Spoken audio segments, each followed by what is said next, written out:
Hello, everyone. Welcome to episode 9 of the Post Plan podcast with me, Kini, and Gregor over here. So, dudes. So, today we thought we would talk year 9 on episode 9. Fitting. Yes. Yes, been having a lot of fun with the show. Yeah. We totally planned that out to talk year 9 for episode 9. That's why we delayed all of those episodes.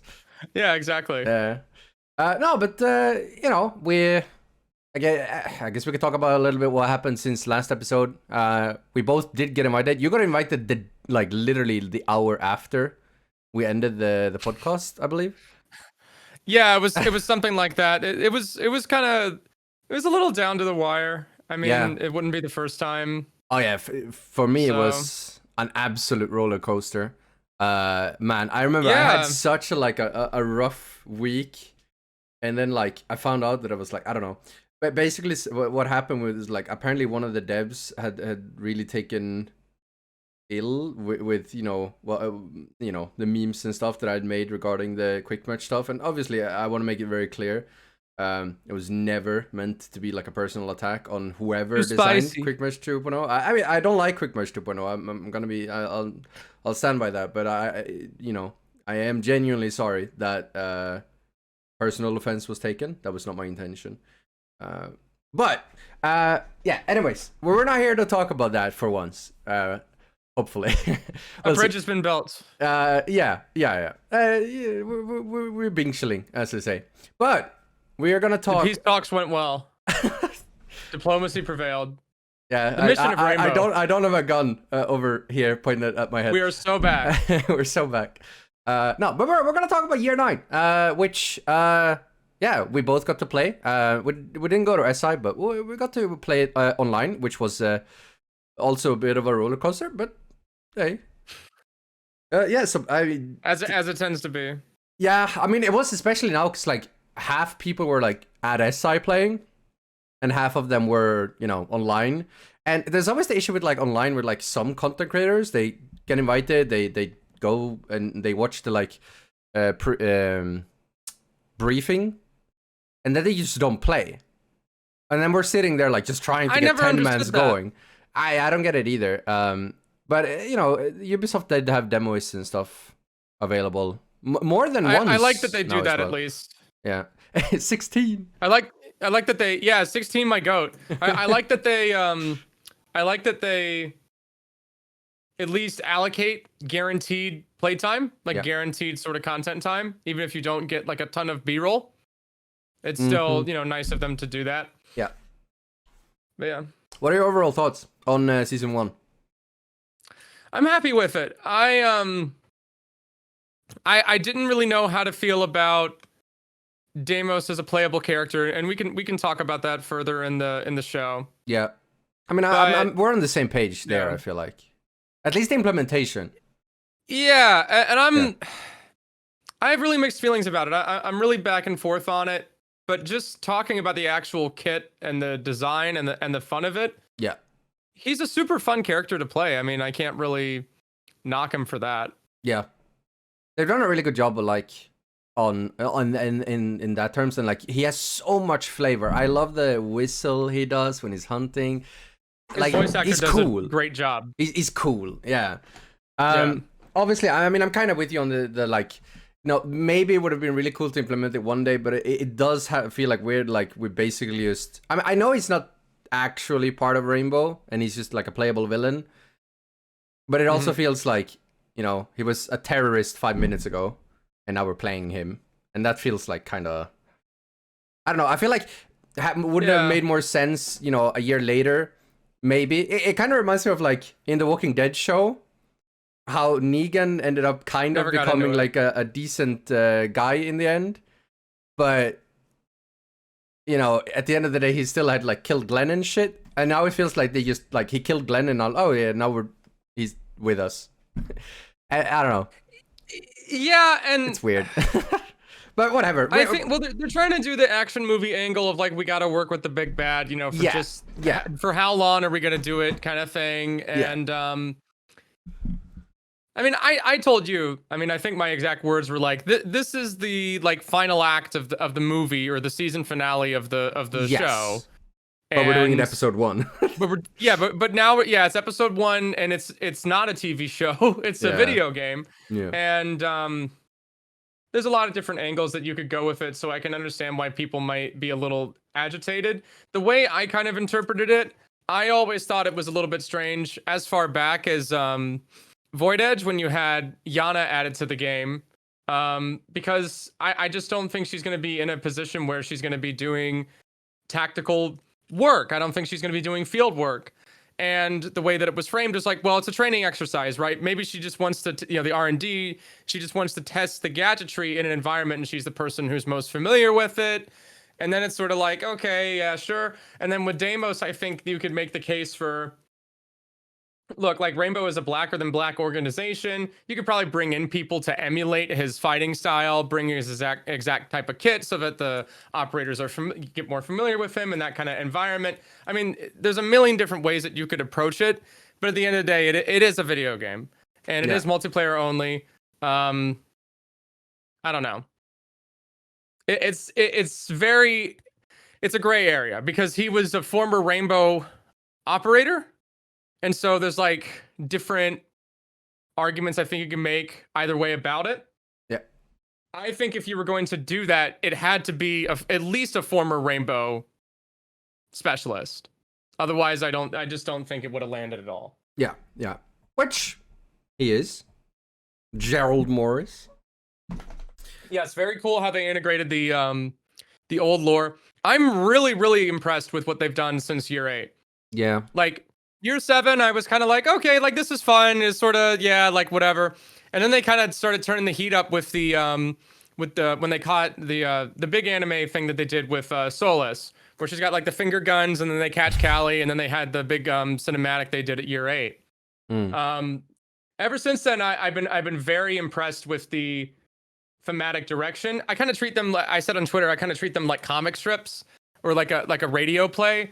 It's just like, it's brief, little fun, and maybe takes like, each of the trailers is like, what, 2 minutes a piece? It's not that much, but it is cool that they do them. I think they're really cool.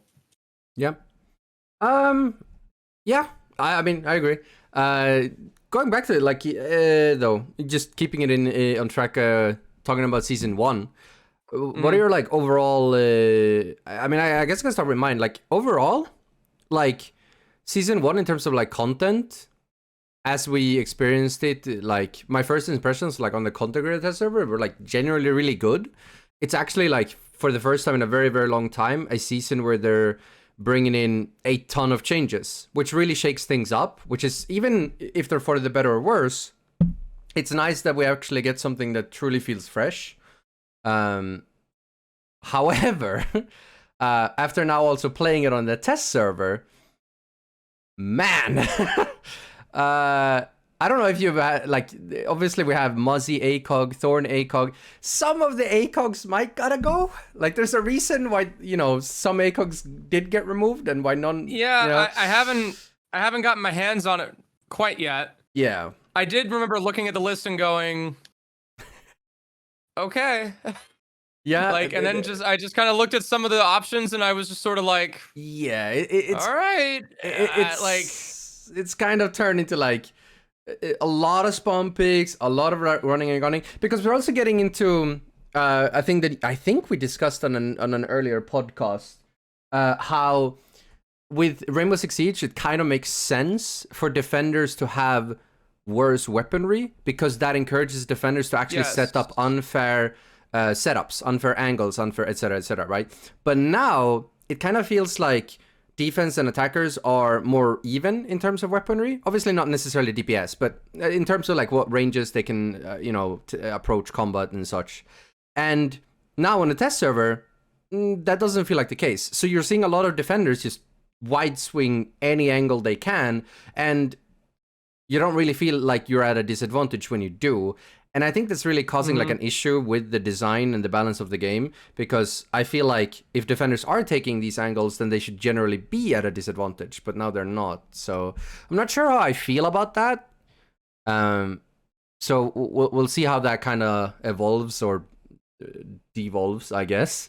But again, I am happy that season 1 genuinely, like, it feels fresh, and that's good. That's something I've wanted, so I'm not gonna complain. Like, it feels completely different from live server right now, and that's a good thing.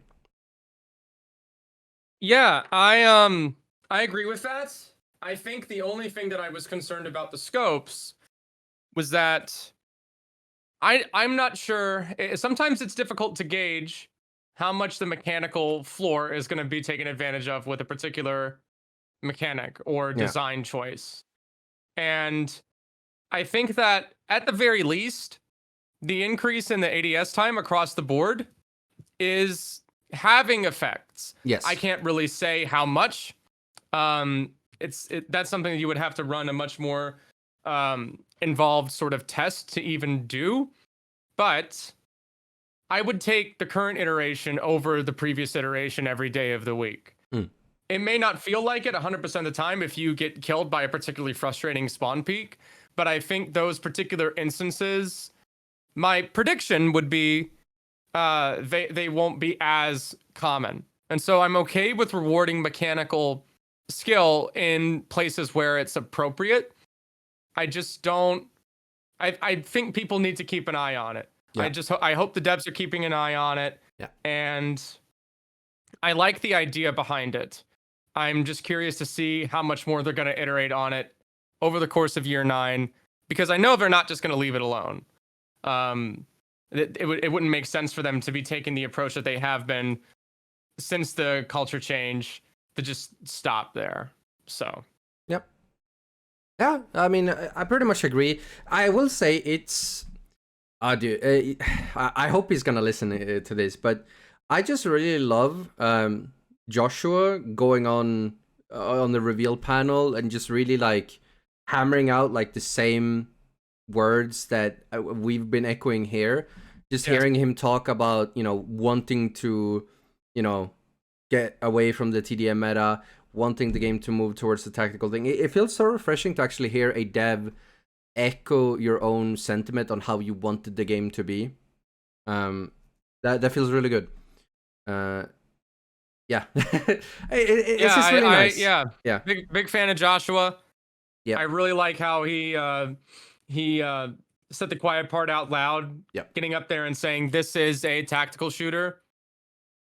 That's huge. Yeah. That's really big. Because yeah. For us content creators, it's also really important because that allows us to also talk, like, if we're streaming or whatever, it allows us to, talk to our audience and sometimes even educate based on, how the game is supposed to be perceived. I had one earlier today come into chat and talk about, why are they removing the 1.5? And I get to explain that, like, because at the end of the day, the game, they want to focus the game to be more tactical.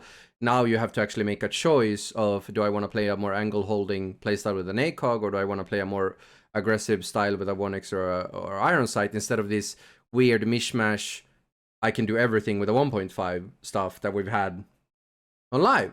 And that's good. Like, it allows us to do that, and allows us to do it from the perspective that the devs have explained that they want their vision of the game to be.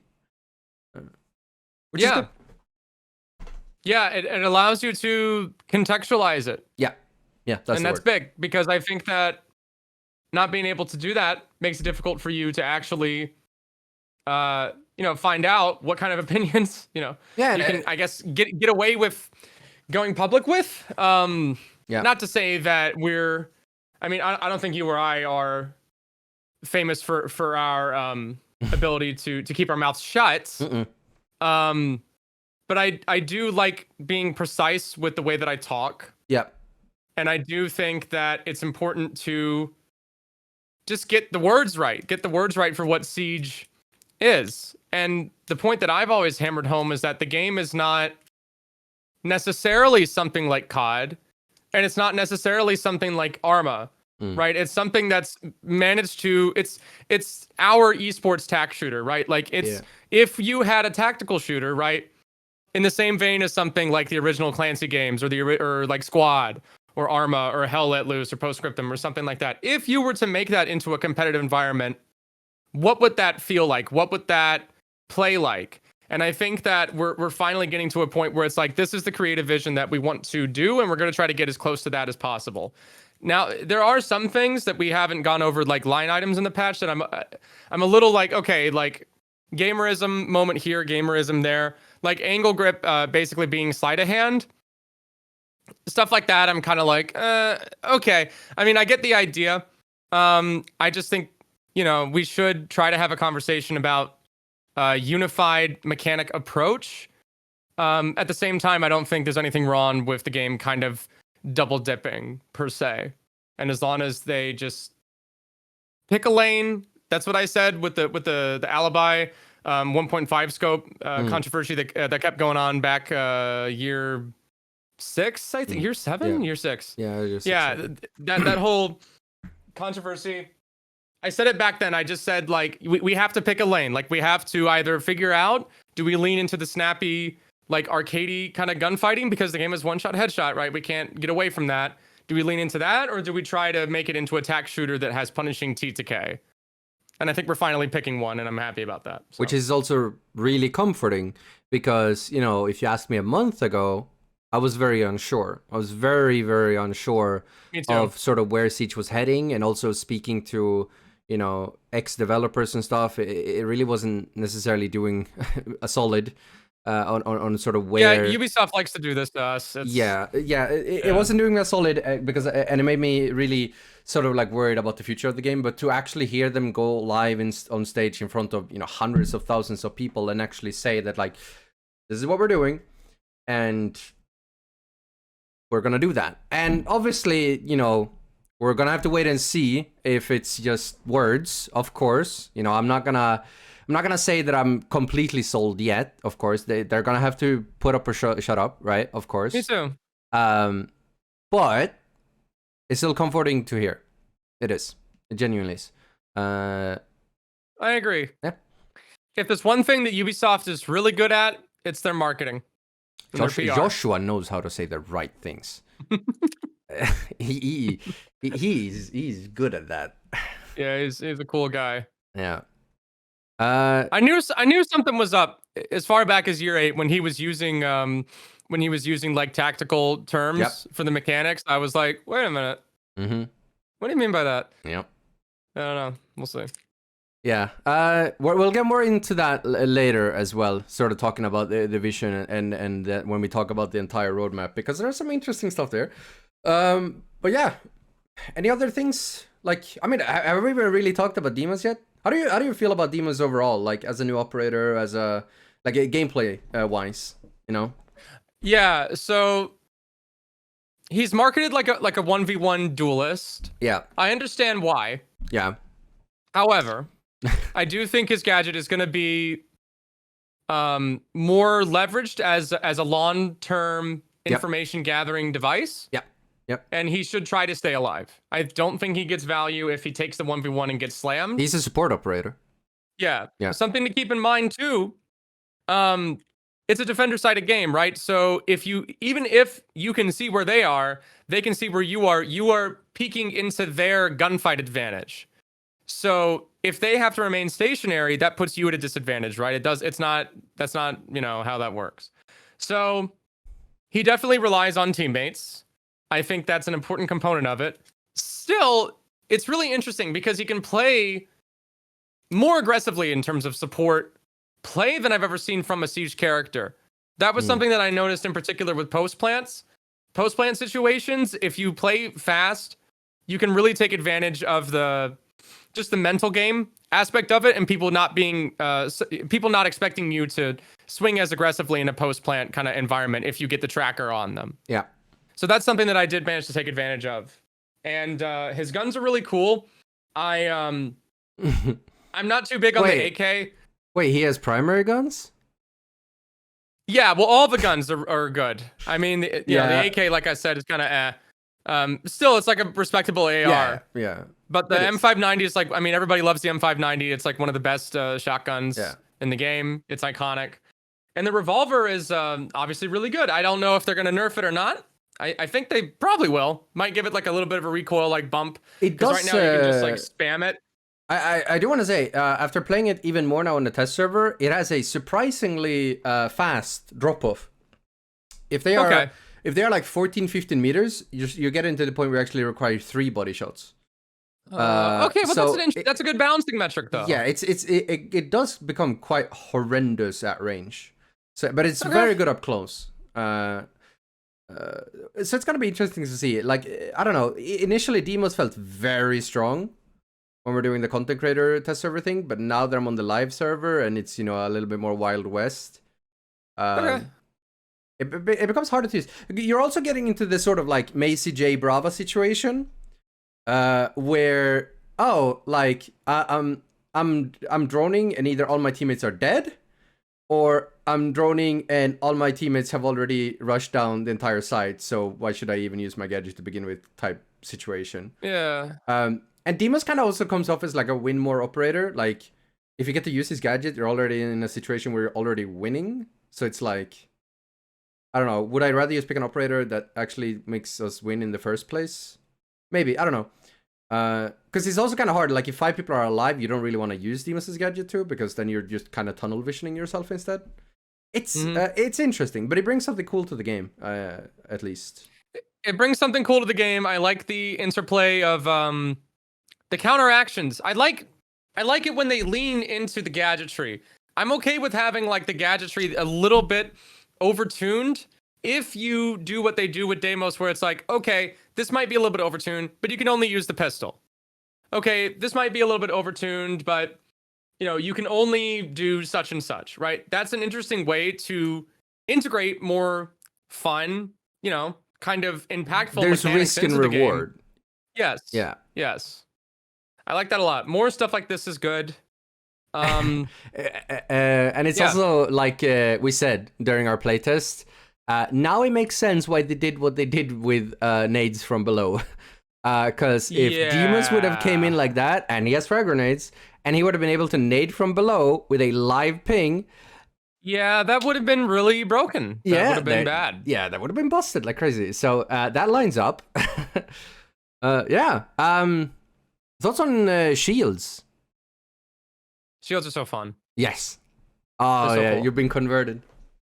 I have been converted. I didn't really play them that much because I wasn't a fan of the stupid, like, the main thing that it was really the hipfire thing. Yeah. It wasn't just the hipfire thing, but it was also like the dumb, like it felt like playing a bad fighting game whenever I got into a fight with a shield. It's so funny because I'm pretty sure I don't know if it was Joshua or if it was another dev, but I think one of the devs quoted me on the problem that I have said with shields and on how playing as a shield and playing against a shield was basically like playing a one-armed bandit, right? You were pulling the lever and you were basically hoping that you hit or you didn't.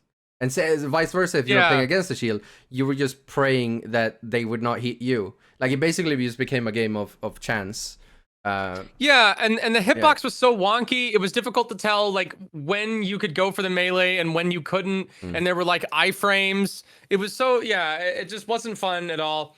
I really like how they, again, like they leveraged, like I said, talking about, here's a more fun mechanic, but there's a bit of a downside now. Yeah. Right? The whole like sprinting with the shield up. With the previous version, if you could sprint with the shield up and then instant down people with the melee, that would have been broken, right? That would have been really broken. But instead now you can sprint with the shield up and you can do a little bash and it's a stun. And 65 it's like, damage. Oh, wait. It is a lot of damage. I was a little, like, when I heard that there was damage too on top of the stun, I was like, Yeah. I remember your reaction. Like, that was funny. Yeah, like, but that's fine. I think they can keep their eye on that. But again, like, I want them to lean into stuff, focus on fun, and then if it's a little bit overtuned, throw in a caveat, okay? Like, if this is a little bit overtuned, then you have to trade off this. Do more of that, and I think that the game will really, really thrive. I can see it working out. I like the free look mechanic. I like being able to like check my surroundings for Capcan traps and crap. That was one of the biggest quality of life annoyances with shields. That's nice. Yeah, I don't think I mentioned this in the capture build, but Siege is the only game with shields where I don't actively just like despise them. Every other FPS game, I think they just have them because they have to have them for someone. But Siege is the only game where I feel like they work. Damn. Where they work the best, I think. Big words, big words. Yeah, and Spicy take, I'm also so excited because they keep teasing Thermite Shield at like every opportunity they can.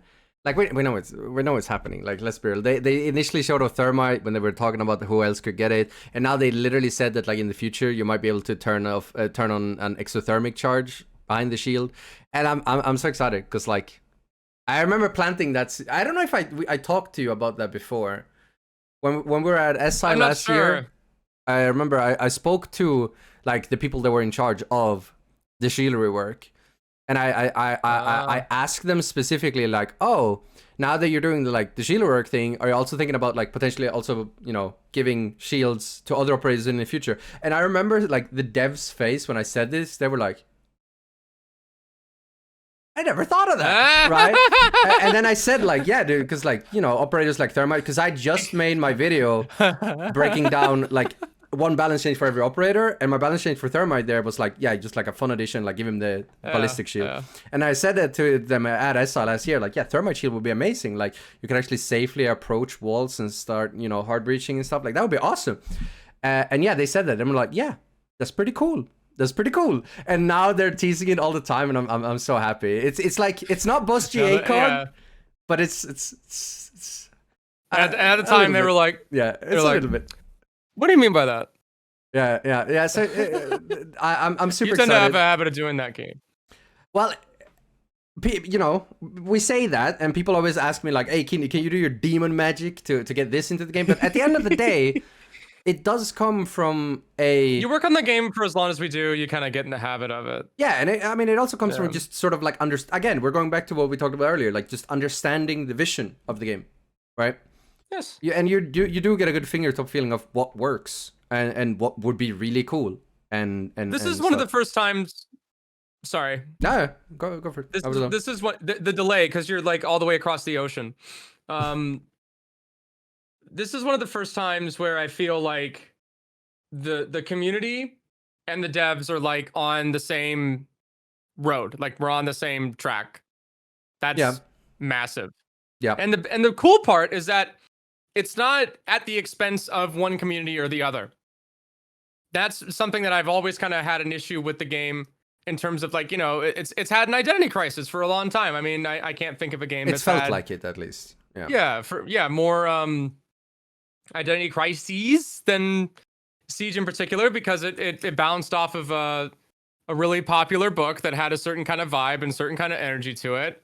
And then it did what it had to do to survive. But, you know, there were certain steps that were made along the way that were kind of like, okay, well, I don't really know what's happening here. And now, you know, we're actually figuring out, okay, we can have fun with the game. Like, we can lean it, we can have fun, and it can be smart. So we can have like a cinematic feeling. Everything that I've come around to in terms of the actual like game design recently, they're putting a really big emphasis on the power fantasy of it. And they're putting a big emphasis on the cinematic presentation of it and how it feels, and like the way your camera shakes on the shield and the sound effects and the animations. And it's like, it's very tactical and fun. And I think as long as they do that, you know, just remember it's a video game, right? Just remember it's a video game, and people will eventually, you know, come back to it. And I already had people on my recent video talking about the new patch come back and say, wow, this is really cool. Like, I'm actually really excited. I'm going to try the game out again. Yeah. Which those are kinds of comments that I never get, like, ever. Yeah. I do want to say something on that note, because I had a lot of similar sentiments from a lot of people, including some of the friends that, you know, definitely they took a break from the game given, you know, heavy metal and deep freeze, also partially due to, you know, Quick Match 2.0. And they were excited to like come in. They wanted to play the new shields. They wanted to toy around with LMGs, like you know, tactical bros. You know, they want to do that stuff. But on that note, and I want to say this because you know, we have our UB devs that are listening to the podcast every now and then. At least on the test server, we really had this experience of like, you know, we went into the test server with the expectation of like, yeah, TDM meta's being cold, yada yada, which is great. We love that. But running into this whole thing with like lot of people are now running ACOGs and stuff just for the sake of running ACOGs. People aren't breaching because they can run Ash ACOG instead. Again, I'm not 100% sure if this is something that's gonna like stay on the test server, or if like people are gonna, you know, it's gonna be better once it goes onto live. But they really have to stay on top of that, because if it turns into like ACOG shooter again, I really think that's gonna hurt this season in the long term. If that ends up being the case, especially like Mozzie ACOG. I mean, that one I can already tell, like that one needs to go. That's my feedback. Because but you know, I will say we're starting out on a really good note with season 1, at least. You know, with all the other sort of mechanical changes and stuff, and the ADS speed and such, that stuff is really good. Yeah. And I do like the loadout changes. I like that we're now going into like 2.5. And iron sights are even like a thing to. We can actually experiment with loadouts for different sort of playstyles now. It doesn't turn into like, you know, this sort of like BIS loadout like style stuff where every single gun has one setup of attachments that is the setup that you run. That's not the case anymore. You can actually toy around now and make unique loadouts that fit your playstyle on that character, and that's awesome. I like that. Can I make a prediction? Go for it. I think that they're going to significantly. I think they're going to really take a long, hard look at the gunplay. Yeah. At some point, I think that is on the horizon. I don't think that the speed changes with ADS and the way that they've codified scopes and who gets them and who doesn't get them is completely in a vacuum. I don't think that the recoil changes have necessarily been in a vacuum either. If they had been in a vacuum, then I would have gotten irritated, right? Like the G36 change last patch in a vacuum. Looking at that, I was like, "What? Hello? Like, what's going on?" But contextualizing it, I'm like, okay, yeah, all right. As long as there is follow through, if there's follow through, then I'm happy with it. But if it's just if it's yapping, then we're kind of okay. With that said, though, I don't know if it's the smartest thing to do changes preemptively. Like I agree, because it's not the first time. We've had that over the last 9 years. They do a balance change prior to something coming out that makes the balance change make sense. Like a year later, yeah. Well, or in this scenario, even just a season later. At that point, why not just let the G36 be what it was until now, and then you could nerf the G36 this patch instead? Wouldn't that have made... I mean, I get it. Like, they probably just wanted to put something in the mid-season patch so there was actually something in there, so it wasn't like literally like a nothing burger of a balancing patch, even though it was a nothing burger of a balancing patch. But still, I don't know. Like, not sure how... I don't agree with them there yet.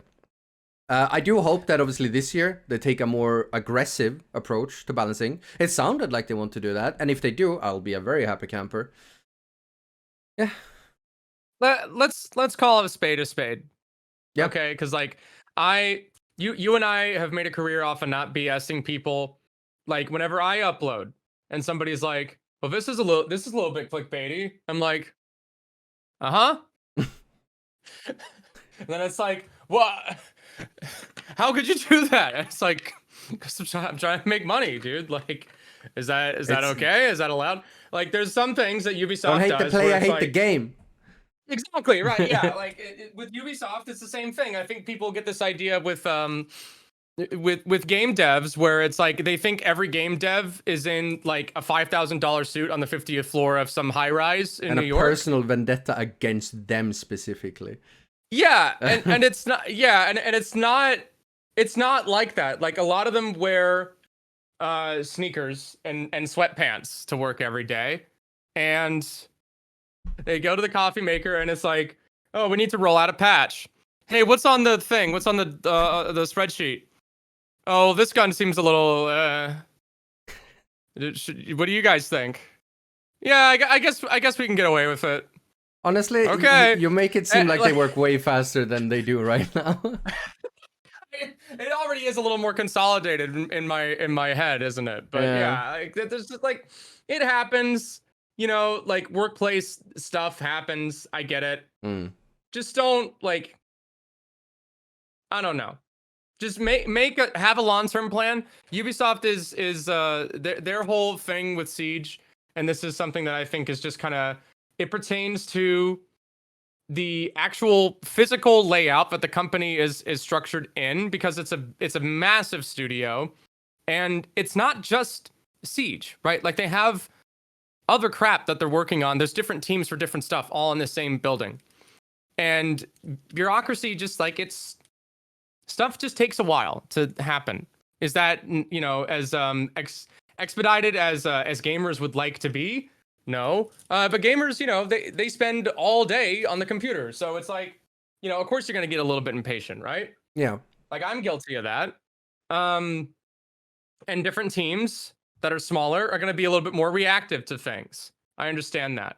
They're also not going to have the same kind of budget. So there's trade-offs to all of this stuff. And I think people just gotta, you know, I think people need to, this is something I've said in the past. I think people have unrealistic expectations of what this game is supposed to be and where it's going to go. It's never going to reach the same height as like Counter-Strike. That's just not going to happen. I don't think it should attempt to do that. I think it should attempt to be Siege. And as long as it is Siege, I'm okay with that. Truth. So. Yeah. What else is on the docket? Sorry, you. No. I was just about to ask you. Was there anything else, sort of impression-wise, season 1 we haven't really talked about? LMGs. Have you played with the new recoil yet? You just kind of. Yeah, they're nice. Okay. Yeah. I like that we're getting into this sort of like, you know, I don't know. It's cool to see Ubisoft take more leeway with, you know, having guns behave different from each other. I mean, I know it's only a 10% movement speed buff, but it's nice. Honestly, I mean, I like that. Well, and that's a tacticalism that makes sense, right? Because they're heavy. Yeah, exactly. And that's intuitive and makes sense. Yeah. Yeah, it's cool. Now it is a very powerful gun, but yeah, you're very slow with it now. So you can't just like entry frag with it. You want to sort of lock down. And I honestly hope that they go heavier on that. Like, you know, let it be a ridiculously powerful weapon. You mean crazy destruction? Very you mean, like, slow. Crazy destruction values on it or something. Yeah. But and honestly, go even further. Like, make the character even slower when they carry it. And don't just stop at LMGs. Like, do these things with other weapons, like Kali Sniper. Make Kali Sniper really slow, but bring back the insane damage that it had, or something like that, right? Like, toy around with that. And I mean, same goes, like, if you really want to keep these ACOGs on defense, then, you know, obviously now you get better ADS speed if you have Iron Sight or 1XS. Maybe ACOGs should actually slow it down a little bit. I don't know.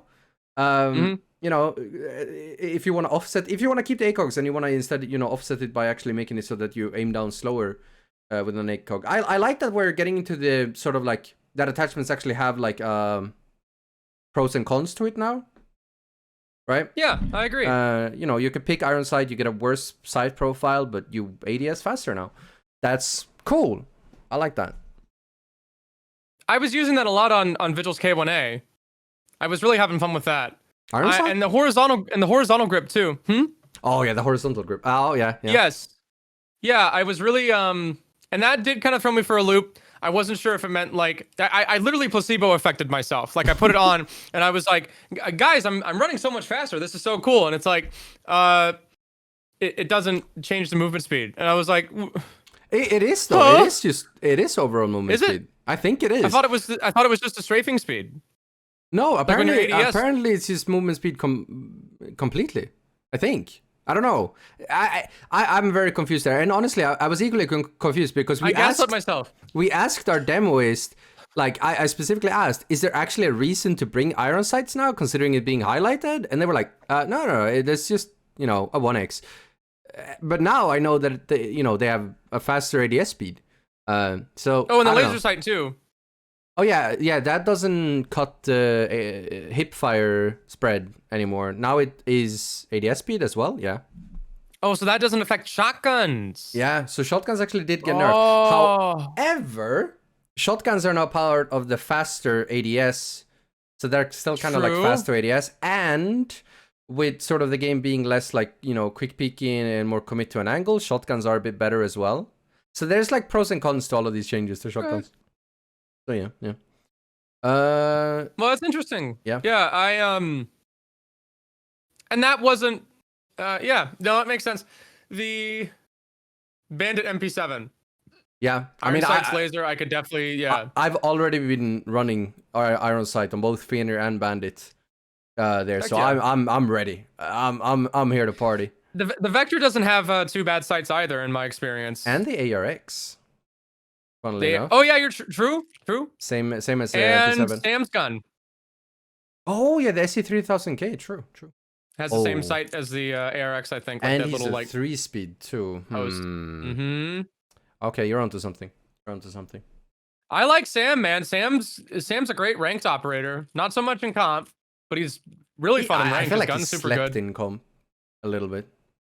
It's just there's a coordination in that level of play that's just like it seems unreasonable when you actually like are in a lobby playing against it.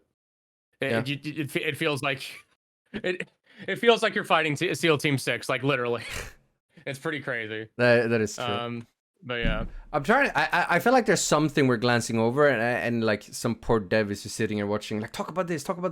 No, no. There was something more in season 1, no? Right? Deimos. I mean, yeah, the changes. Yeah, it's nice to see they're improving the AI mode as well, I guess. Yes. It's getting closer I haven't played it yet.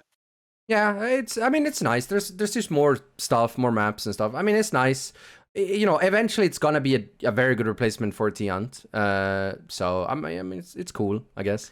We're also just getting into really cool tech with AI in general, with the way that we're like making like representations of player behavior in a game. I think that's pretty sick. Yep. Some people think it's scary. Maybe I have something wrong with me.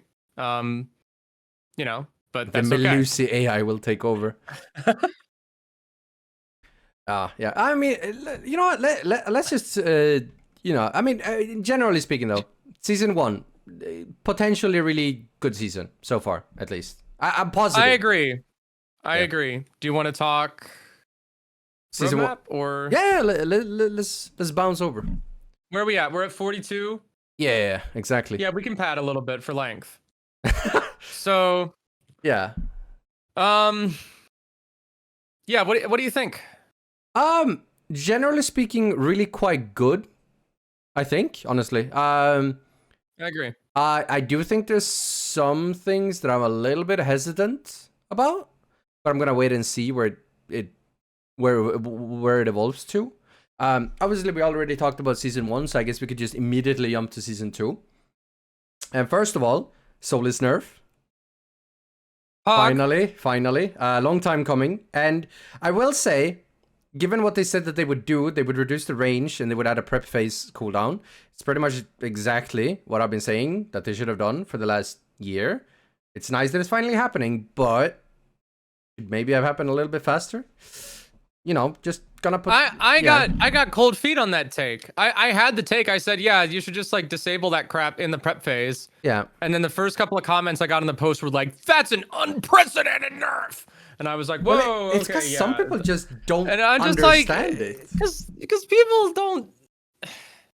Some people just don't get it. Like some people have never played against a good Soulless. That's always been the problem with Siege. That's always been the problem with Siege.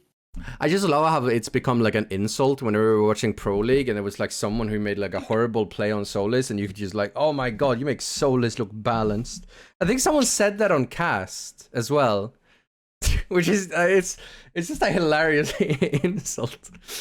Like someone makes it like a bad play on Soulless. I used to get really spun up about it, and then you see like 521K for the viewership on Invite. You see Jinxie commentating, co-streaming over Invite, and then it's like, guys, like the esports stuff is here to stay.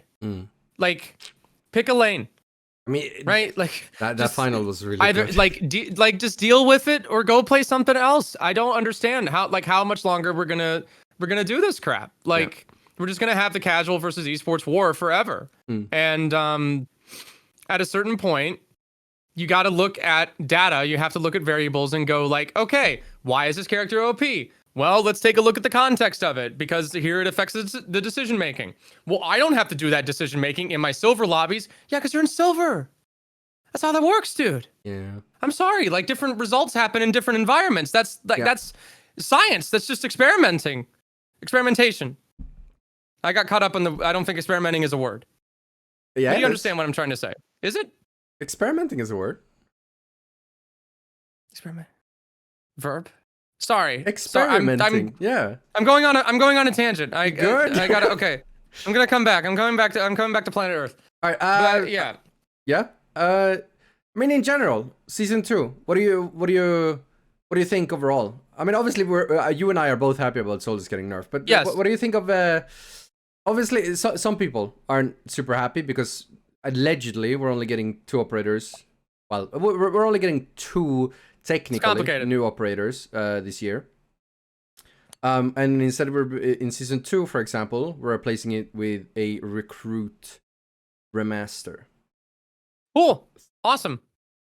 Good change. Happy about it. Yeah, I've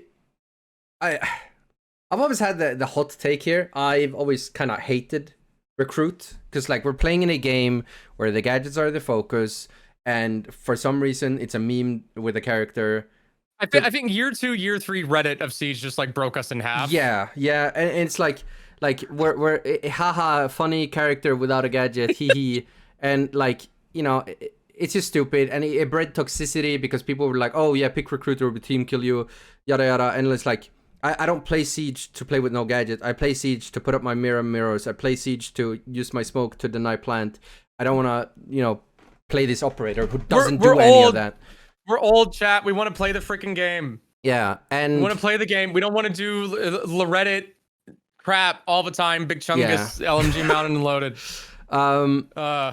But with that said, I have zero clue what this recruit remaster is going to be, so I'm still like hesitant.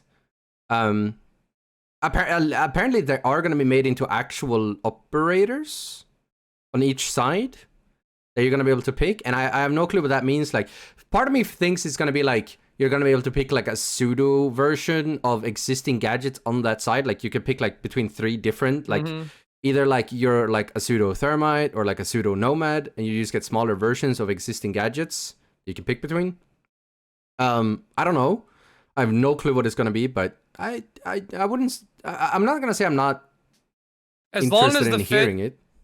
As long as the fit is clean, I'm cool with it. Yeah, as long as it's an actual gadget, really. I do think they could maybe do something interesting that you see in like other MOBA sometimes, where the recruit pick essentially mirrors an existing pick on your team already. I forgot exactly which character it is that does it in Dota. There is a character in Dota that can basically copy an existing champion, so you get like a double-esque. I think it's... Oh, is it Vengeful Spirit? I don't know anything about Dota. I don't remember. But basically, it allows you to... Oh, no, it's Morphling. Sorry. Morphling allows you to basically morph into an existing character on your team. So you have 2 of them. So if you have another hyper carry, you can morph into the hyper carry. Now you have 2 of said hyper carries for a limited amount of time. So I guess they could maybe do that with recruit, where like if you pick recruit, it allows you to essentially double up on an existing operator. So you could bring 2 thermites, or you could bring 2 nomads. And on defense, etc., you could, do the same thing there. You could bring 2 Tachankas. So basically, you become this mini version. You could have like the operator and their sidekick that they're like training or something. Exactly. That is my prediction for what I think the recruit thing will be. Like, your teammates pick these characters, and you're like, oh, I also want to go, Tachanka. So now I got, a mini Shumika version. Okay. Oh, I still think it's going to be like a reduced version of it. So like if you do pick like Therma, for example, you will only bring 1 extra charge, but it does allow your team to bring 3 in total, for example. I have an idea that it probably won't work, because then some people are going to play that more than the main characters. If you really want to do something fun for the LARP bros, you could give them like customization for the actual like fits and stuff, like the patch. They are going to have cosmetics and everything on the recruits. I would like, they're becoming an actual operator that you can customize the loadout on and everything. That's what they said. Like one of them is going to be the attacker one, and one of them is going to be the defender one. We need to. Oh, okay. That's interesting. I didn't know that. I must have glossed over that. Yeah, because they should really lean into the picks. They should lean into the whole like faceless guy kind of aspect of it. Well, that's why I think my idea is actually kind of good, because then you become like you said, you can kind of be like the trainee to an existing operator on the lineup or whatever. We'll see. Or like a loan program from another existing CTU or something, like a training exercise like that, like a joint training exercise. Yeah. I think we're cooking something, Keeney. I don't know. Mm-hmm. See, I'm interested to see that. Right now, there's someone sitting there like, oh my god, why didn't we think of that? They're like, no! We have 3 months, guys. Get to work. Get to work. I think that idea is really cool, allowing you to basically double up on an existing operator and is pretty much bring 1.5 of that guy. It opens up some interesting ideas, like with Fuse, for example, you could technically bring 1.5 Fuse. Like that's cool. Yeah. But we'll see. I'm really curious to know. So they're gonna call them. It is recruit. They're just gonna call them recruit still, not like. I don't know. Just recruit attack, recruit defense. I honestly hope they go for like a little bit of an interesting where they like basically up rank them. So like on defense, they could call him like a veteran, and on attack it could be like sergeant or whatever. Yeah. Something like that. That could be cool, I think. Dude, there'd be a lot of like, if Helldivers 2 has told me anything, people the children yearn for faceless guy in the line of fire. Yeah, 100%. I think we could really cook something there. Yeah. I can see the Chad Soyjack memes already. The Virgin named operator versus the Chad faceless sergeant versus the Chad sergeant. I think we're appealing too much to the year 2, year 3 Reddit, and it's now we're gonna have to wait and see. Yeah. Do you have the roadmap on you?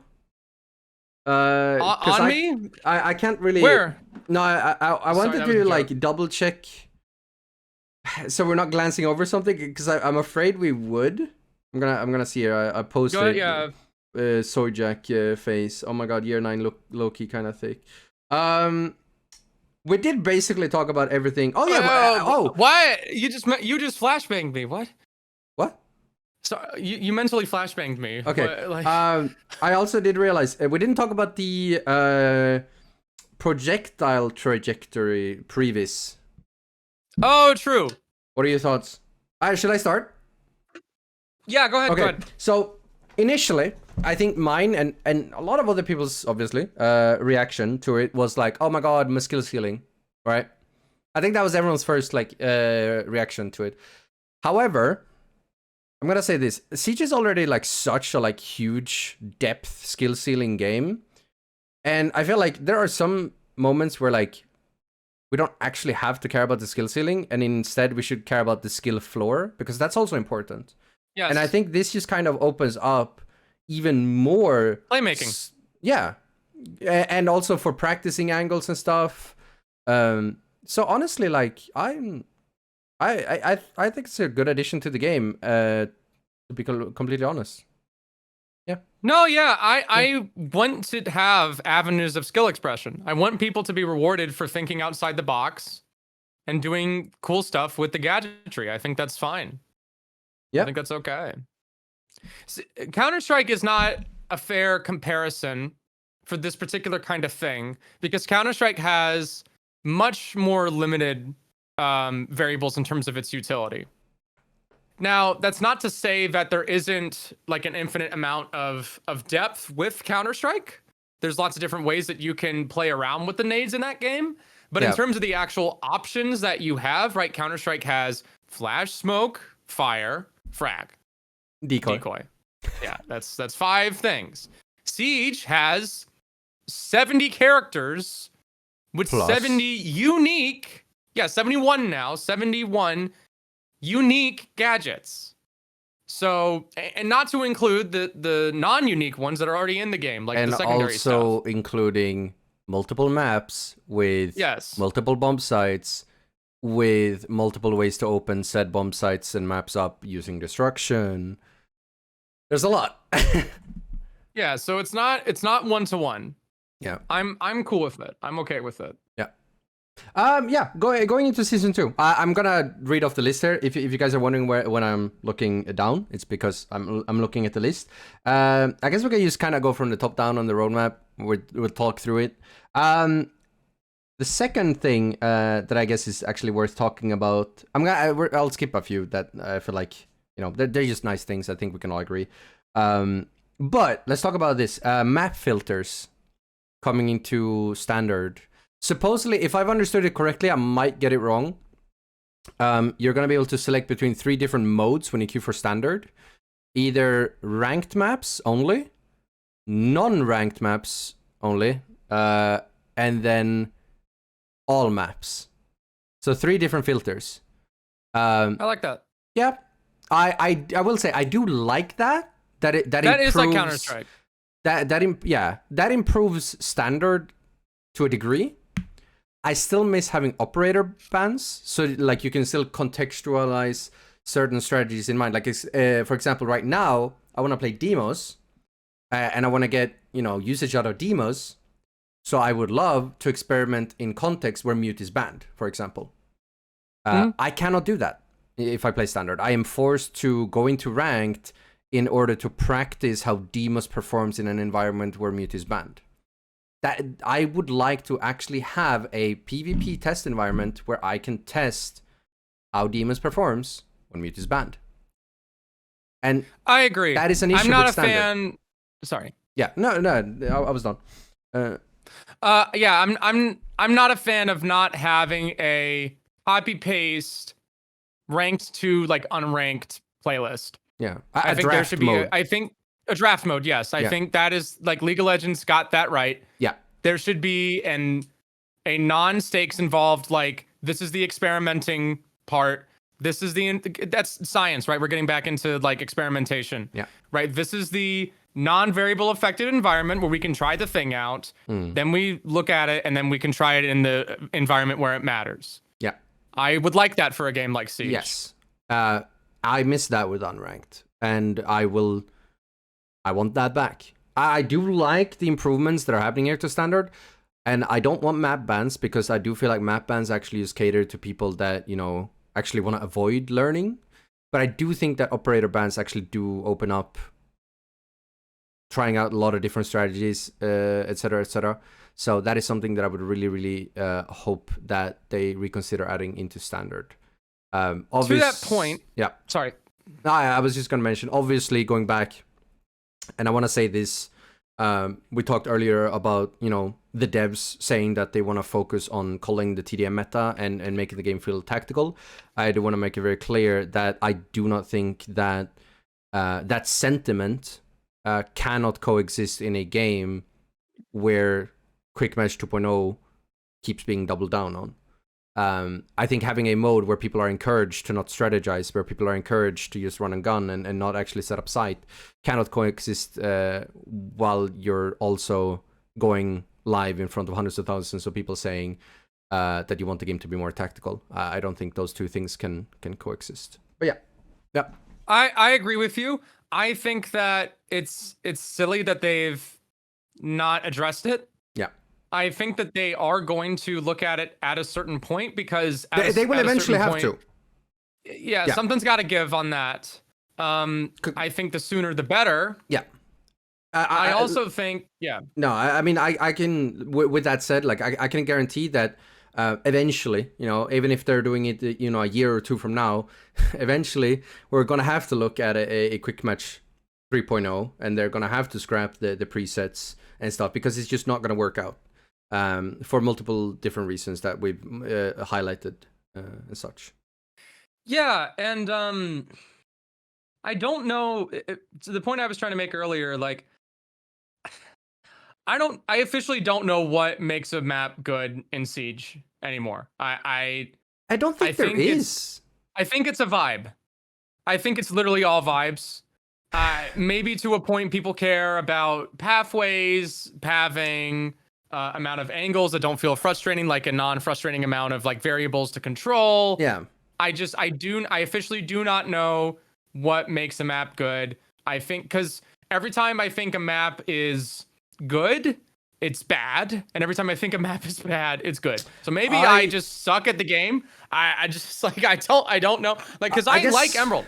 I still really like Emerald a lot. I guess and I know so many people that it's not I like even it as well. It's not even a like, oh, Emerald is mid. It's like Emerald sucks. I hate Emerald. And it's like, I'm okay with having a demarcation of like ranked versus unranked, so that way people don't have to freaking complain anymore, right? Like, if you want to play the sweat maps, play the sweat maps. If you don't want to play the sweat maps, you don't play the sweat maps. I can tell you what I look for in a map, though. I guess, and I guess for me it's easy to contextualize because as I can think of like what maps I've disliked and sort of the gameplay they bring. Obviously, any map where, you know, very aggressive play, spawn peaks, etc., runouts and stuff is encouraged for defenders in order to actually gain an advantage or bad. So Cafe coastline right now needs help. Yeah, Cafe, Coastline, Old Consulate, for example, I think sort of fall in there. And I think maps that I do like are maps where that isn't warranted and where, especially from a defender standpoint, they're very modular. You can do a lot of different unique setups. Modularity is the key, yeah. Yeah, because if you look at like some older maps that have been good, you know, and now they're gonna kind of bland, they kind of lack that modular ability. Like you look at Oregon, you look at Clubhouse, there's kind of just is only one way to set things up. And that's kind of a problem in sort of Siege now, IMO, because we're getting to this point where like default is the only way to play, and that's not good. That's not healthy, IMO. Yeah, it's kind of boring. I like that's the fun of the game for me, is the theory crafting of it. Yeah. So I want to see more variables. Yeah. Yeah, I agree. I think that's pretty much season 3. Yeah, I mean, obviously there is other stuff. I actually missed this one because I had to run to the bathroom when it was live. But there was like after action report 2.0. They're actually gonna allow you to look at stats better now. I think it was. I mean, that's cool. In general, it's cool. I can see how dog meat I am. It's awesome. Yeah, but in general, like, yeah, season 2 looks cool. Also, Fenrir getting his nerf. I think it was they're not gonna be bulletproof anymore, and one less code, one less FNAT. Yeah, smart. Cool. Smart. Again, a change that I feel like you could literally just push. Like, you could at least push the -1/-1 change right now, this season. Yeah. I don't know. Timing matters. Like, the marketing matters. Yeah, it's I mean, weird. If anyone at Ubisoft wants to DM me and tell me why you can't just -1 FNAT, -1 code right now, I would love to know. Because to me, it doesn't make any sense why it needs to wait 3 months to change 2 numbers.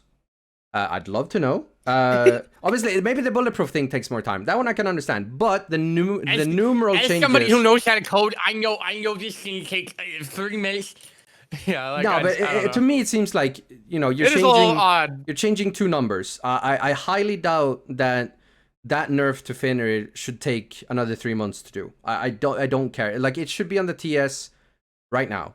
IMO. It should be on the TS right now. I don't know. It is a little weird. I've always had an issue with the way Ubisoft does. I wasn't a fan of the like test server lab.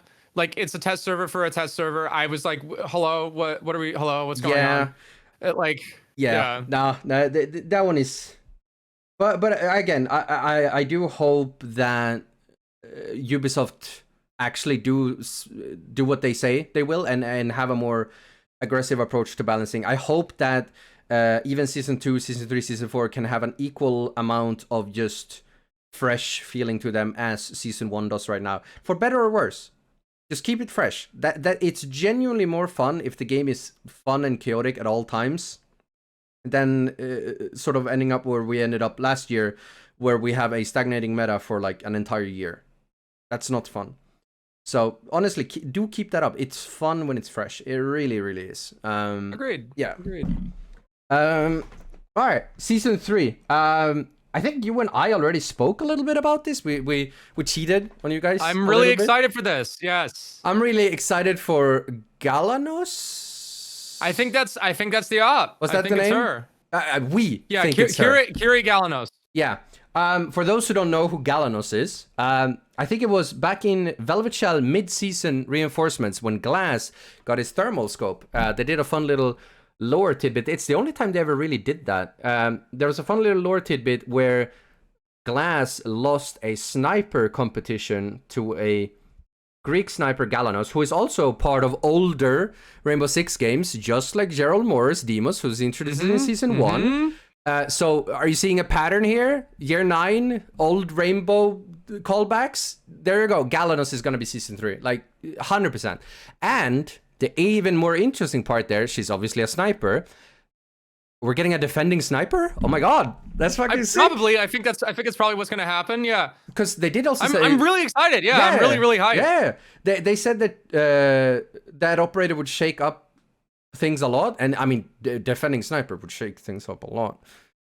So yeah, I'm stoked. Like Season 3, bring it on, please. Yeah, and as like a tactical like military dork, I mean, like, you know, like you know, I'm obsessed with this crap. Like, yeah, I'm really it's super cool. The angles you can go with from that in terms of the actual, like, you know, the globetrotting stuff that they're doing, because I think I forget if it's like a Greek Cypriot coalition kind of thing, but I know she's affiliated with the Cypriot police. I do know that for a fact. Yeah. So I don't know, you know, where they're gonna go with that, but like it's a cool angle. Like it's a really cool angle. Yeah, 100%. More stuff like that moving forward. Yeah, just like I'm down. Yeah, Galanos is gonna be amazing. And if it's not Galanos, I hate you. Why would you do that to me? Yeah, it would be a bit of a gotcha, wouldn't it? No, but I mean, to me, it's gotta be her. I can't think of anybody else they would do. To me, it's an obvious choice. It's changing up the game. A defending sniper. It's you know, they're doing another callback to an old Rainbow operator that they've had in previous games, just like Demos. And I mean, if we even want to go into like how Ubisoft likes to do, we had one man in Season 1. And there's also going to be, you know, Season 4 is Blackbeard. We'll get there later.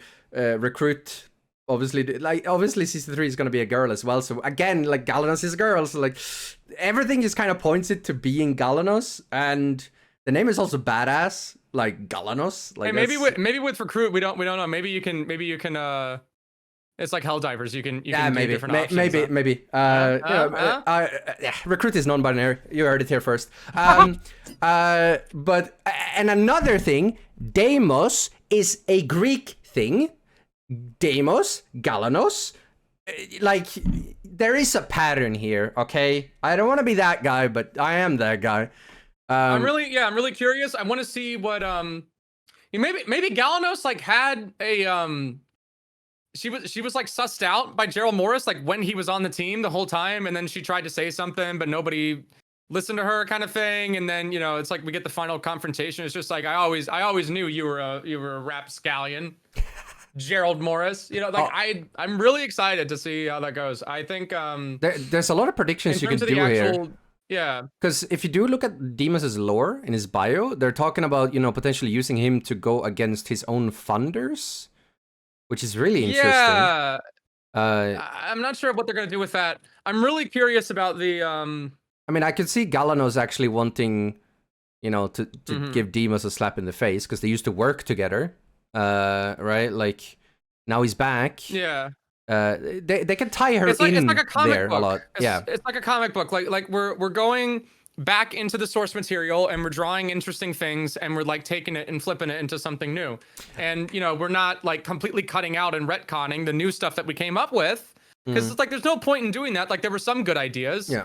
Was the execution perfect? No. But there were like some good ideas, and I think that it's cool to like take that and expand on it. The other really cool. I hope that my dream, like I dream in year 10 of this is something I've been hammering away at for years at this point. I'm a broken record. I think it'd be really freaking cool if we did an outbreak kind of situation. If we tried the outbreak thing again, like we tried like a PvE content patch again, and incorporate all this cool stuff that we've been writing. I think that'd be really interesting. Yeah, I agree, honestly. Yeah. I do want to circle back a little bit with what you said, because another cool thing that we're seeing Ubisoft actually do here with both Deimos, also I guess technically Blackbeard rework, also technically Recruit, and Galanos most likely, is that new content isn't just, you know, completely on the horizon and we don't know anything about it. We're actually getting into this sort of... I feel like the communication's been really good. Yeah, but I don't mean it in that sense. I mean it in the sense of like, you know, we're looking to Season 3 and we can already kind of have an idea of what's going on. You know, it's kind of like in League of Legends. They do that on purpose, for sure. Yeah, if you look at like League of Legends, sometimes when they introduce champs, some champs aren't completely new to the game. Some champs have been talked about in the lore for years. Like they've been mentioned, like, you know, Yona has been mentioned as Yasuo's brother for years before he actually came into the game. And we're kind of getting that now. We're like, in Season 3, we're not just going to be completely surprised by a brand new Greek operator. We're actually going to be like, oh yeah, Galanos, we've heard of you. You sound awesome, right? That's nice. I like that. I like that we're getting some of that stuff. Like we can actually sort of already psych ourselves up before we actually even know who the Season 3 operator is. We haven't had that previous years. There's a community culture. Yeah. There's a community culture now. Yes. And I think we were at a point like around, dude, I think coronavirus just like effed everybody up. Yeah. Like we were at a point where like everybody was, you know, like miserable and angry with the industry, and we just thought that like there wasn't a single good thing that could come out of it. And I think that live service gaming obviously tends to take a lot of flack because we get situations like Justice League, Suicide Squad kills the Justice League, and then it's like, okay, here's like an example of everything wrong with a live service game. But that doesn't mean that you can't make a good live service game. I mean, look at Team Fortress 2. Like, Team Fortress 2 pretty much like spawned everything that all the good standards, good practices for running a live service game started with that. And that's Valve, and people adore Valve. So, you know, I don't want to hear it. One thing that does annoy me is just like gamers' resentment towards the word live service. I think live services, provided that they actually provide content and everything. Now. I mean, I like a good live service game, and I like being able to feel like the developers are actually committed to sticking with the game, and it doesn't become Call of Duty where like the game gets replaced after a year. And like, yeah, some live services end up like shit, but Siege isn't that. Siege has already lived for 9 years. Call of Duty, and they're gonna keep going. And they even, you know, said that like they don't want to, you know, do the mistake that, you know, the Overwatch devs have done, and hell, even Valve has done with Counter-Strike, where they just put a 2 on the thing and try to act like it's new. At the end of the day, it's still CS:GO with a little bit more. It's Overwatch with a little bit less, right? Like it helps with the marketing push. Yeah, that it does, and that's the purpose of it. Yeah, and I think that a lot of people, when they talk, it's like I said, I think it's just become politics. I think people, like, there's talking points, and then you're supposed to react to the talking point in a certain way. Yeah. When you say live service, you're supposed to get like pissed off. When you say microtransactions, you're supposed to get pissed off. When you hear AAA, you're supposed to get pissed off. Yeah. It's after a certain point, it becomes like, okay, can we go past level 1 of the iceberg here? Can we try to have like a slightly more nuanced? No. And it's like, okay, well, I'm just gonna keep making Siege content, because that's the purpose that's the channel. Yeah. And if you don't like it, like go watch something else. Like what? I don't. This has been gaming content creation for years now. If you don't outrage bait, then it becomes like a talking point, and I'm just not like, I just don't care. I don't care. Yeah. Like, no, I mean, people are gonna like the game or they're not. I said that in my Year 9 Season 1 video. I said, like, it does not. There are a lot of good things in this patch that I think are gonna bring people back to the table. But at the end of the day, like, Siege is Siege, right? It's not the game that came out in 1996. As long as it's not that, there are going to be people who are just going to be angry with it no matter what. Yep. And we can't make the game for those people. Yep. Real. So, yeah. Continuing on. The Siege Cup. We're finally getting that.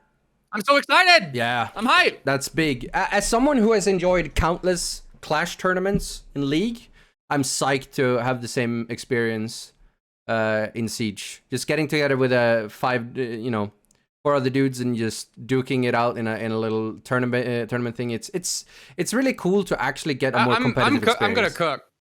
Oh yeah, I'm gonna cook so hard. Oh, dude, I'm so Okay. ready. I'm gonna be making strats. I'm gonna be in the lab.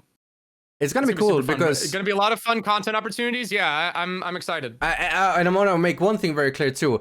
I expect to see pro teams utilize this feature, because if you're not, you're making a huge mistake. Like from a content perspective for said pro team, like you should absolutely participate. Not in every one of them, but like do it as a content piece. Like go there in there. Like I want to see like fucking G2 slam through a tournament. That's gonna be awesome.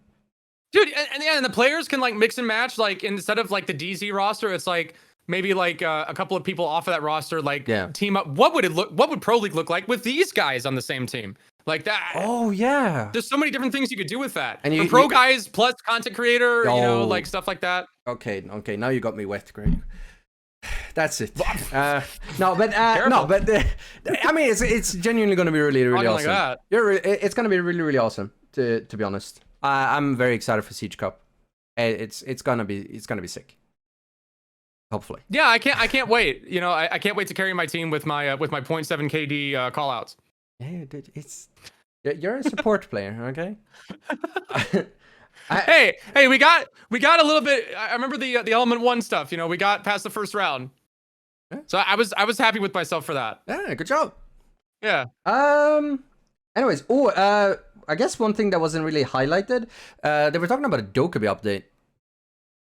Did they? Oh, they didn't. they? Yes, they were. So the two highlighted balancing things there is they're doing part 2 of Solis, which I don't know if they mentioned what it was, and they're also updating Dokkaebi some way. I don't think they mentioned how. I know there's been rumors. I think there was like a rumor like, I don't know, 6-9 months ago that they would make it she was pretty high in the ban chart. Yeah, I think there was, if I remember correctly, what was sort of talked about there was that she would, like if you hacked a phone, you got another call. Like you started with one call. If you hacked the phone, you got another call. If you hacked the phone, you got another call, etc., etc. So it was like a snowballing type situation. I don't know if that's good. I remember I highlighted a little bit of a rework concept for Dokkaebi where you could essentially booby trap a camera. Ooh. So you could hack a camera, and if a defender went on that camera, the phone would flashbang them. And that was I don't think that's what they're doing. But that could be cool, I guess. You might be cooking there. You might be cooking. I think it's cool, to be honest, but it is what it is. There's like a communication punishment there too. Like if somebody comes like, hey, this cam is hacked, and then somebody gets on it anyway, then it's like, that was called. Yep. So there's like a little bit of a, I got it. Because there was an indicator on the feed, like there would be a little Dokkaebi symbol on the feed, and that it's hacked. Okay. I think that punishes you for like lack of Okay, yeah, I like that. Yeah. I think that's pretty much everything there really is, like, in terms of like season 3 stuff. I mean, obviously there's a lot of other quality of life things, and we could talk about every single one of them and be here until 2 also a.m. Chat, keep in mind they're also updating the Defender AI stuff, I think, like periodically throughout each patch. They're also adding attacker AI in season 3. True. Which is, I mean, it's cool. I like that stuff. I think eventually it'll be a better T-Hunt, eventually. I want it like Star Trek, dude. I want a freaking simulator. I want like the absolute amount of variables that I can with this crap by like year 2 when AI is taken over and we are subservient to our robot overlords. Like, I want to be able to go into the AI playlist and then like set the thing to like SEAL Team 6, like Pro League difficulty, just to see what happens. Like just to see what like the droning looks like, see what the coordination looks like. Like, so I'm really excited to see where this goes potentially, just like with the machine learning aspect of it. You should. I think the potential is limitless. I don't think you've done it yet, but you should definitely play on Chalet right now. You should jump on the test server after this, go on Chalet, and you're gonna have a really good time playing against Melusi. I'll say that. All right. That AI hits heads. Nice. Okay. Yeah, I'm cool with it. Yeah. Yeah. You're gonna love it. Speaking of loving, season 4. We know that they're reworking a US operator that everyone wants reworked. who also has a big beard, and I'm very excited for the Warden rework. It's gonna be amazing. Warden doesn't have a beard, dummy. A mustache counts as a beard, technically. No, but it's obviously Blackbeard, right? And we're happy. Yeah, he's needed it for a long time. I have zero clue what it's like. I don't know what the gadget I couldn't make could heads or be. tails, yeah. The only thing I know that I can like tell everyone else to expect is that when I was sort of suggesting my ideas and stuff, which one of them actually ended up being Osa, funnily enough. When I was suggesting ideas for Blackbeard, I was talking to a developer, and he didn't like one of my ideas, which was basically Zero as well. I remember that. Yeah. You called it the crow's nest, I think. Yeah, one of the developers said that, like, this idea is really cool as its own operator, but if we were to rework Blackbeard, there's one thing we would want to keep in line with him. Like, for example, with Tachanka, they wanted to keep the area denial aspect of Tachanka, even though they reworked him, right? You want to sort of deny an area. And Blackbeard is pretty much the attacking version of Tachanka. You're supposed to deny... A lane holder. A lane, yeah, exactly. So expect that with the rework. Like, Blackbeard rework is still going to be very, very good at locking down an angle. The only thing I could personally think of that could be is, like, he could basically be like a sort of a Rook alternative, where you put in specific bullets that maybe they actually slow you down when he shoots you with it. So, like, he could lock down an angle, and if you try to sprint past, he basically just kind of slows you while shooting you. So it. Do you think they'll ditch the shield entirely? Yes, I think they will. I think they should. Yeah, I think the shield is gone with the rework. I think it'll be something else, and I think they also might want to shift him towards a more team-based operator potentially. So it's not just like a selfish gadget thing. But Special ammunition would be interesting. Yeah, like hollow point bullets, and like if you get shot by it, it slows you down. We're already seeing them experiment with movement speed changes, right? With the horizontal grip, with LMGs losing 10% movement speed. Maybe that will experiment with it and apply a debuff. Have fun with the LARP a little bit. Yeah, have fun with the LARP. I mean, he has an SR25. It's like the and we already have a suppressive fire debuff now with Season 1 on shields. If his gadget is literally just, oh, my shots apply suppressive fire whether you're shield or not, there you go. Like, that could literally be his gadget. His gadget suppressive fires you if you get shot by him. Oh, you know what they could do? Oh, what are you? I think they've already given somebody a new gun this year, so they're not going to do it again. Oh yeah, Deimos. Yeah. But technically, Season 3 will be a new gun too, if it's a defending sniper. So, but yeah, they probably won't have the resources for it then. They did mention that they want to maybe do more new guns. In general, you could give him like the Mark 11. You could give him the. I think they will stick with the SCAR and the SR. I think so. Okay. I do think they will stick the guns on him, because he's also the only operator who has the SCAR to begin with. That's true. Yeah. If it wasn't, then yeah, maybe they could do something like that. But he is the only operator who has the SCAR, so if anything, they're gonna make the SCAR work. They need to. That gun stinks. The rate of fire is too slow, and the damage just isn't like. It's the like only 40. reason the gun is.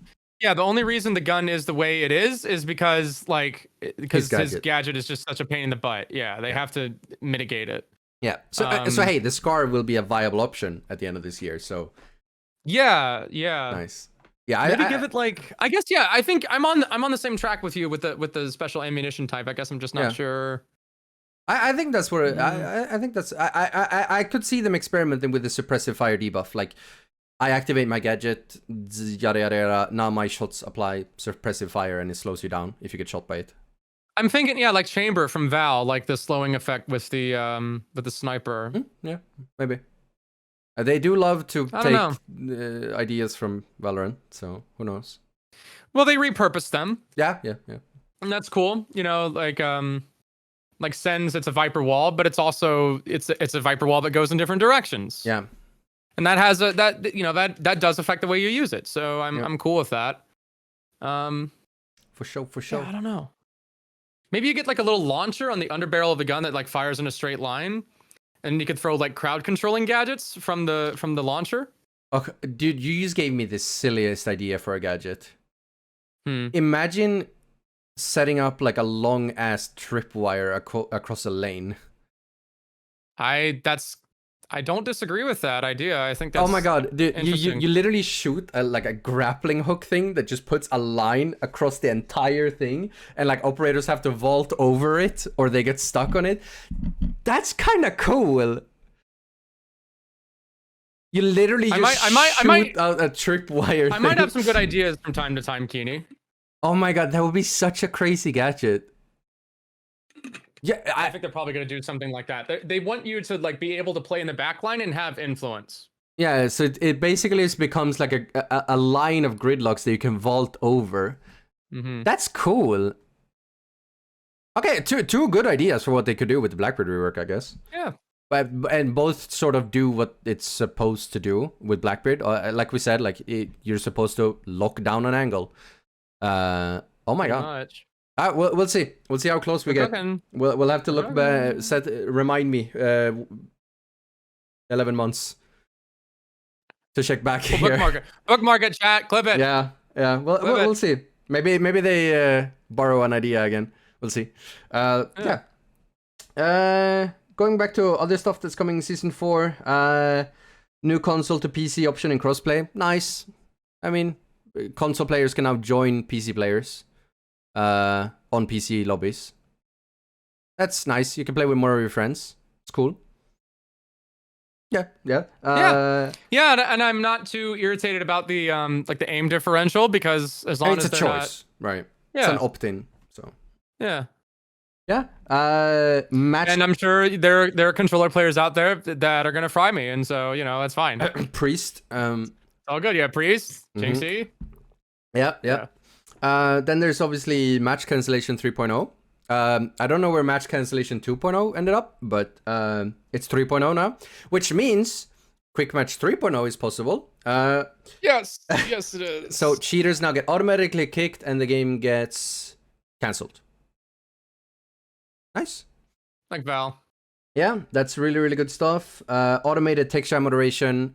It's not an automatic ban thing, which is good. We had that once and it was not a good idea. People tended to bait people into getting banned. Now it's just... I remember that. I remember that. Now it just censors potentially bad words. Yeah. Sure. That's cool. And I love this. I really, really love what they put here.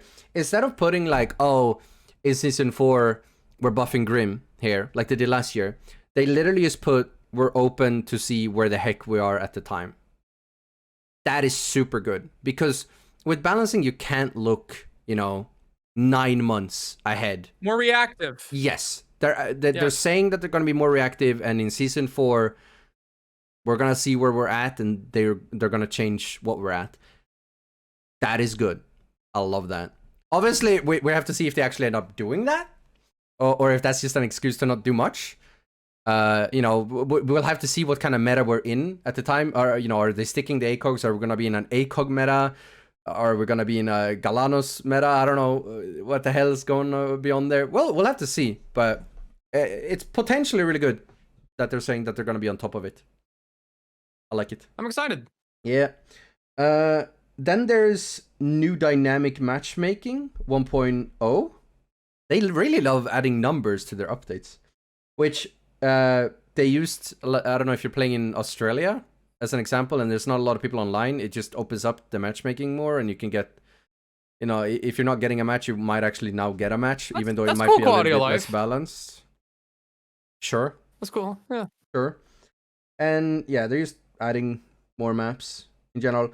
Nice. I do want to mention something. A lot of people have highlighted one thing, and that is that nowhere on this roadmap is there any new maps and or reworks. And I think we're still gonna get reworks. Probably gonna get a new map at least in year 10. I think we're gonna get reworks throughout the year 9.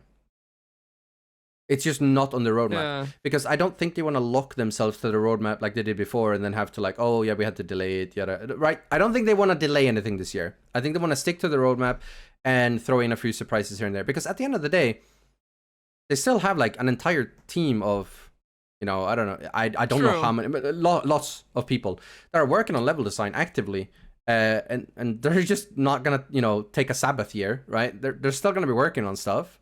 And they're going to ship it when it's done. And I agree. They want to throw some surprises throughout the year, which I think it's better to throw people a surprise thing with like, oh yeah, hey, season 3, you're getting a rework. Cool. Instead of this like, oh, we're expecting a map rework in season 2 and then it gets delayed to season 3.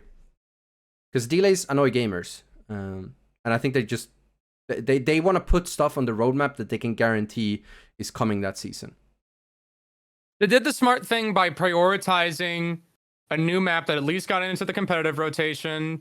Nighthaven was the deciding map for Invite, which you cannot write the script any better for that.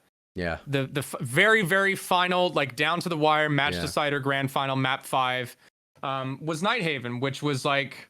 Which is a good map. Perfect. It's not the map's fault that you keep losing on it. Really, really good foresight on Yubi's part, I think, there. Yeah. I don't think Lair is going to get into that territory. No, but I mean, again, they open themselves up now to staying more on top of it. You know, what can we do throughout year 9, map-wise, that's going to improve the experience overall? And every time I would rather them take a swing and a miss on a map. Then just make no maps, and then it's like, okay, why did now we don't know what to do moving forward here. Yeah. So I'm assuming they're taking the lessons that they learned from Lair. Yeah. And then moving forward into year 10, it's going to be a banger. I agree. Ooh. Also, sorry, I'm moving my head around a lot with the camera because like I want to be able to talk in the mic, but the angle is like weird. It's all good. So yeah. Another thing potentially that this means, if I'm wrong and it isn't, that they're secretly working on a surprise new map or a surprise map reworks, the other thing that it could potentially mean is that they're shifting the level design team from their own full game maps, and that they're actually shifting them to event maps. So instead of doing Doctor's Curse on Theme Park again, they're adding more maps to these kinds of modes and are working on new maps for completely new event modes as well, because that's obviously another assignment that the level design team has, is that they usually work on event maps. Back when I was talking to the event designer, they had a budget of 1 new map per year for events. Anything else could be like a reskin or a reuse. Now they might have more budget for event maps, so that could be the case as well. Like we might actually see more unique maps for Doctor's Curse, or more maps for, I don't know, if they do want to do Freeze for All again, or if they want to do Mute Protocol on another map, etc., right? Not saying that they're gonna pick those events or whatever, or if they want to do Containment again, or Outbreak again. I don't know. That's potentially something that the level designers could be working on. So I get that it's frustrating that they didn't mention anything of what might come from the level design team this year. It could have been good if they actually mentioned, saying that something will happen, but something will most likely come out of there. Something big has to happen year 10. You can't take a year off and then not have something big. Well, yeah, and again, like there are people working there and they on have something. Yeah. And they just, even though they haven't announced anything, it doesn't mean that they're suddenly just all taking a break. The level design team is not just gonna like not do anything for a year. They're working on something. They're cooking. So just keep that in the back of your head. Yeah, agreed. And very, very excited. And with that, I think we pretty much covered everything there is to do in the roadmap. At least, obviously, there's always going to be stuff that's off the roadmap that we're gonna talk about once it gets announced in their own seasons and such. And yeah, we'll be covering them in future episodes. Overall, how do you feel about the year 9? I'm excited. Yeah, it's not. I understand that it's not like content overload. Yeah, but I do feel that I would rather have good quality updates than a crap ton of stuff that I don't know if it's going to necessarily land. And I think that the Art to Live service in 2024 is to roll out meaningful updates, and each of the patches, despite certain critiques that could be leveled here and there. I do think each patch is going to be meaningful and also kind of feed into the culture of the game, which I think is massively important for the mood, like the overall mood of where everybody is at. I like the integrations, particularly like going back, like I said, like a comic book back into the older lore book, kind of pulling some stuff from that, and not like completely twisting it, but just sort of spinning it into a modern kind of lens. I'm really excited to see where they go. This year, I think, is setting up for more exciting stuff in the future. All right, 100%. It's really, really big. This is Dune Part 1, and then Dune Part 2 is probably going to be year 10, I think. I mean, at the it's gonna be year 10, right? It's gonna be the big one. So yeah, I'm really excited, to be honest, in general. Me too. And I'm in a great mood about the game in general right now. Yeah, and everything in general looks like it's going up, which obviously from a content creator perspective, it's nice to essentially feel again like we're moving to a job security one. A place of positivity. Yeah, yeah. People are excited to play the game again. Yeah, people are like happy to play the game. Yep. Yeah, like that's awesome. Yeah. Yeah. Yeah. Cool stuff. Cool stuff. And there's always going to be people that yap. But it, like, guys, like 521K on invite is like. Yeah, they broke records now even. Yeah. And we hit 100K on Steam playing for the first time in a very, very long time. Jinxie co-streaming is massive. Yeah, big ups. That is awesome. Yeah. I'm really happy about that. Yeah. Because you have like that makes the esports thing like a general like shared culture of the game now. You had so many people that weren't interested in Siege talking about it now, because of that. It's huge. Big, awesome. Yeah, it's great huge. Play. Yeah, Yubi did good there. They bringing him on as like an official co-stream, giving him the bag to do it. Knocked it out of the park. Knocked it out of the park for invite. I'm really excited. I'm really excited to see where the location on for invite gets announced. Didn't it? It's East Coast US, right? Oh. Yeah. I don't know if they picked a city yet. I've heard rumors. Okay, yeah.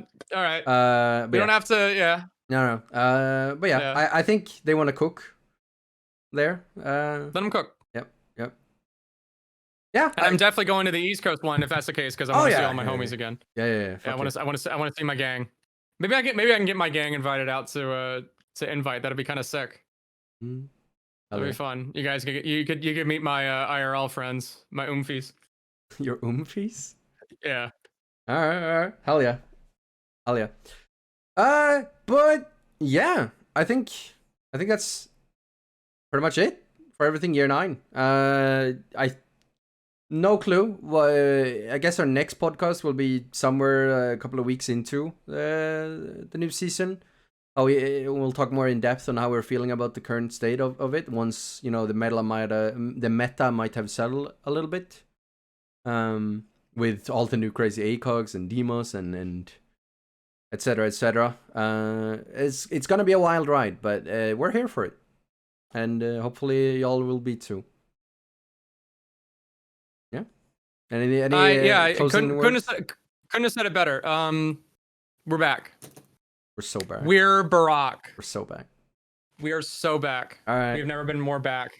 All right. Well, thanks everyone for watching. Peace out. Deuces.